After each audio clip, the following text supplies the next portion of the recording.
way. Stand by for Titanfall. Transferring control to... Titanfall has finally been released, and people seem happy with it. It's had almost universally great reviews from critics, and player reaction has been generally positive so far. For the beta, and first few days of the launch, I really thought Titanfall might have somehow lived up to the hype. Between the wall running, the double jumps, and the Titans themselves, it's very easy to enjoy Titanfall. Something the game does very well is in introducing context and a sort of narrative to the online matches. You don't just begin each round standing in a room with your teammates and no explanation. Instead, you're flown in a dropship before leaping right into battle. And games of Titanfall really do feel like battles. While the maps aren't as big as those seen in the Battlefield series, the game does a fantastic job of giving the illusion of scale and grandeur. In particular, some of the backdrops to the maps are breathtaking. From a space outpost firing upon a space station, to a city that is literally falling apart, most of the maps really make you feel like you're fighting a small battle in the middle of this huge intergalactic war. The graphics, on a technical level, aren't anything groundbreaking. Titanfall is still a good looking game though, thanks in part to the aforementioned world design as well as the fantastic animations. The game also seems to be well optimised, easily hitting over 60 frames per second with everything on full, running on a mid-range PC. The gameplay of Titanfall does just as good a job of drawing you in as the visuals. Playing as a pilot feels very agile, and scaling even the tallest building is simple. Doing a wall run is a simple case of jumping onto a wall at an acute angle. Wall running also resets your double jump, making it very easy, and a lot of fun, to bound around the map over the heads of even the Titans. From my experiences online, many players haven't been making the most of this freedom of movement yet, playing it more like a Call of Duty game, which is a shame. The Titans, while not as agile as the pilots, are also a bit nimbler than you'd expect. Instead of jumping, Titans are able to rocket boost in the direction you're holding. As a big clunking target, this is possibly the most important thing to master as a Titan, as it allows you to dodge rockets and quickly crush enemy pilots. With a few exceptions, the weapons in Titanfall will be instantly familiar to anyone that's played any modern military shooter.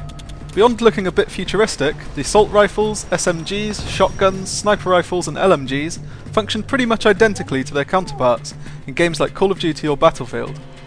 The Smart Pistol mixes up the formula a bit though, for better or worse. This weapon is able to automatically lock onto enemies after a short delay, before instantly killing them with a single press of the trigger. It's incredibly powerful for clearing the AI-controlled enemies in attrition mode. When it comes to killing enemy players, the Smart Pistol is certainly obnoxious, but due to the long lock-on time, it's no replacement for a competently used rifle or SMG. Overall, Titanfall gives a brilliant first impression. It's exhilarating to call down your first Titan, or to move from one end of the map to the other without touching the floor. The game also is possibly the most accessible online shooter ever made, with its constant stream of rewards and finely polished gameplay. After about a week of playing though, the cracks are beginning to show. Yes, the environments look amazing, and it looks cool to be picked up by your Titan and placed in the cockpit, and it's satisfying to lock onto 4 grunts at once with your Smart Pistol, before gunning them all down with a click. This is all smokes and mirrors though. The most important thing in an online shooter is the gameplay, and reasons to come back for more. Particularly in the more deathmatch focused modes like Attrition, Last Titan Standing and Pilot Hunter, Titanfall quickly feels like a non-stop run and gun marathon. I mean this in a sense of running around the map, amassing kills until you get shot in the back, or stomped on by a Titan. It's something that's plagued the more recent iterations in the Call of Duty series, and it's returned in Titanfall. The constant flow of player movement, instant respawn times, and the special ability allowing you to see enemies through walls means that you'll constantly be on the run. As long as you're making sure to kill the AI controlled enemies, as well as players, then there's really not much to it beyond twitchy gunplay. Again, this is all fun and adrenaline-y and stuff for the first few hours, but I really began to crave something meatier after a while. The best mode by far is Capture the Flag, which really lends itself to the freedom of movement in Titanfall. The game is at its absolute best when fleeing with the enemy flag, stringing together wall runs as you dodge rockets and grenades. The mode always seems to end a little too soon though, and it would benefit from slightly raising the score cap. There's a big problem with matchmaking in Titanfall at the moment. From my experience, 9 out of 10 games result in a total pub stomp. This wouldn't be such a problem, but Titanfall seems to have no player balancing at all. At the end of the game, the teams in the lobby remain the same, so if you've been on the receiving end of a stomp, there's no option but to search for a new lobby and hope you don't end up in the same situation again. Auto-balancing is a feature that's existed in online FPS games for a long time now, and it's strange that Respawn decided not to include it. By far the biggest issue with Titanfall though, is that there just isn't enough content. I can understand not including a single player mode, but the multiplayer is nowhere near fleshed out enough to justify the cost.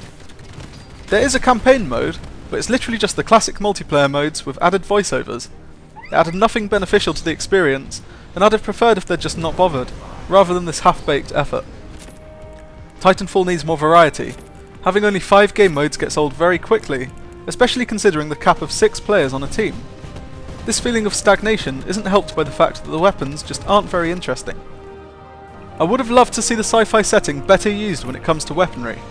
In particular, more guns with slower projectiles would have really complemented the swift, agile movement of the pilots and Titans, making the game feel far more like something that can be mastered over time. Instead, it's a game that's very simple to play for anyone that's played any modern military shooter before, with a very low skill ceiling. This has the benefit of accessibility, but at the expense of a feeling of accomplishment and longevity. Titanfall is a good game packaged badly. It should never have been hyped up to this extent in the first place. At £40, the amount of content on offer is almost insulting. In many ways it feels similar to Counter-Strike Global Assault's stripped down, polished approach to online multiplayer, except at almost triple the cost. This is a game that's been declared as the future of FPS gaming, the saviour of the Xbox One, and righting the wrongs committed by the Call of Duty series.